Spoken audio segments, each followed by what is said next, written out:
عرفہ کا روزہ کا اہتمام ایک مسلمان کو کرنا چاہیے، اور یہ عرفہ کا جو روزہ ہے یہ غیر حاجی کے لیے ہے، یہ غیر حاجی کے لیے ہے، یہ غیر حاجی کے لیے، حاجیوں کے لیے نہیں، غیر حاجیوں کے لیے ہے۔ سبحان اللہ، جو کوئی مسلمان عرفہ کے دن کا ایک روزہ رکھ لیتا ہے اس کی فضیلت کیا ہے آپ اندازہ لگائیے۔ ابو قتادہ رضی اللہ تعالیٰ عنہ بیان فرماتے ہیں کہ ان رسول اللہ صلی اللہ علیہ وسلم سئل عن صوم یوم عرفہ فقال یکفر السنة الماضیة والباقیة، وفي رواية احتسب على الله ان يكفر السنة التي قبله والسنة التي بعده۔ صحیح مسلم کی روایت ہے کہ ابو قتادہ فرماتے ہیں کہ جب نبی صلی اللہ علیہ وسلم سے عرفہ کے دن کے روزے کی فضیلت کے بارے میں پوچھا گیا تو آپ صلی اللہ علیہ وسلم نے فرمایا کہ عرفہ کے دن کا روزہ ایک سال کے پچھلے اور ایک سال کے اگلے تمام کے تمام چھوٹے گناہوں کے لیے کفارہ بن جاتا ہے، معافی کا ذریعہ بن جاتا ہے۔ اللہ اکبر۔ ایک اور روایت میں نبی صلی اللہ علیہ وسلم نے یہ واضح فرمایا، یہ الفاظ ہیں کہ ایک سال پچھلے اور ایک سال اگلے، ایک سال بعد کے گناہوں کو اللہ تبارک و تعالی معاف کر دیتا ہے۔ لیکن یہاں مسئلہ ذہن میں رکھیں، عرفہ کے روزے کی وجہ سے ایک سال کے پہلے اور ایک سال کے اگلے جو گناہ معاف ہوتے ہیں وہ کون سے گناہ ہیں؟ کبیرہ گناہ ہے، صغیرہ گناہ ہے؟ اس کا جواب یہ ہے کہ صغیرہ گناہ ہیں، چھوٹے چھوٹے گناہ ہیں۔ کیوں؟ اس لیے کہ اللہ کے نبی صلی اللہ علیہ وسلم نے احادیث میں کبیرہ گناہوں کی معافی کے لیے توبہ کی شرط رکھی ہے، توبہ کے بغیر کبیرہ گناہ معاف نہیں ہوتے۔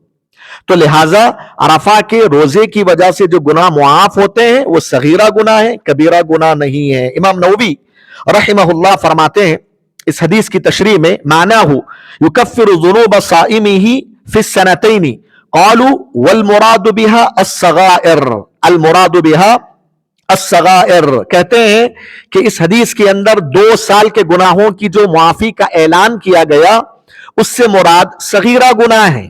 وسبق بیان مثل هذا في تكفير الخطايا بالوضوء، وذكرنا هناك أنه إن لم تكن صغائر يرجى التخفيف من الكبائر فإن لم يكن رفعت درجات۔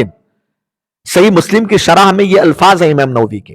اس کا خلاصہ یہ ہے، 2 سال کے گناہ اللہ معاف کرتا ہے نا، صغیرہ گناہ، ایک روزے کی وجہ سے عرفہ۔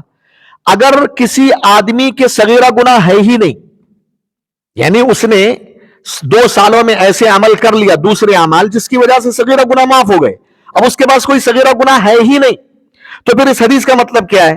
پھر کون سے گناہ معاف ہوں گے؟ اس کے پاس تو ہے ہی نہیں نا صغیرہ گناہ۔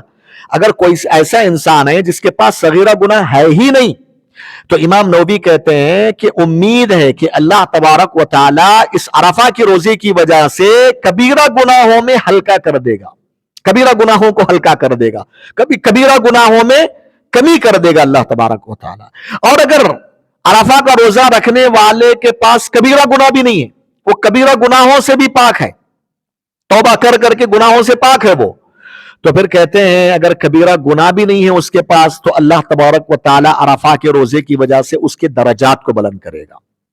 یہ 3 چیزیں ہیں، ایک تو صغیرہ گناہوں کو اللہ معاف کرے گا، اگر کسی کے پاس صغیرہ گناہ نہیں ہے تو اللہ تعالیٰ کبیرہ گناہوں میں کمی کر دے گا، اگر کبیرہ گناہ بھی نہیں ہے اس کے پاس تو اللہ تعالیٰ اس روزے کی وجہ سے اس کے درجات کو بلند کرے گا۔ تو محترم سامعین و سامعات، عرفہ کا روزہ ہر حال میں مفید ہے، تو اس روزے کو مس نہیں کرنا چاہیے۔ لیکن یہ روزہ غیر حاجیوں کے لیے ہے، حاجیوں کے لیے مشروع نہیں ہے، اس لیے کہ حاجیوں کے لیے اس وقت دعائیں کرنا ہوتا ہے، محنت کرنا ہوتا ہے، اللہ رب العالمین کے بارگاہ میں گڑ گڑا کر دعائیں کرنا ان کے لیے مشروع ہے۔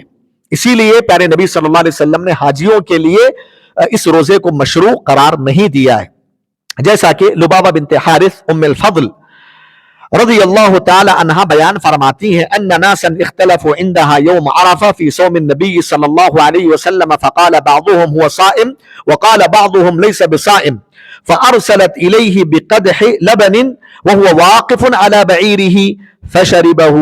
صحیح بخاری کی روایت ہے، ام الفضل لبابہ بنت حارث رضی اللہ عنہ فرماتی ہیں کہ نبی صلی اللہ علیہ وسلم عرفہ میں کھڑے ہوئے تھے حاجی کی حیثیت سے عرفہ میں، تو لوگ اختلاف کر گئے، بعض لوگوں نے کہا کہ اللہ کے نبی روزے سے ہیں، بعض لوگوں نے کہا کہ روزے سے نہیں ہے۔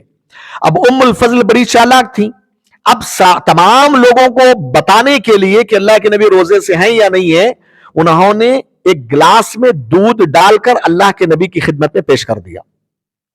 اب وہ دودھ کا پیالہ جب اللہ کے نبی صلی اللہ علیہ وسلم کے پاس آیا، اللہ کے نبی صلی اللہ علیہ وسلم اس کو پی لیا۔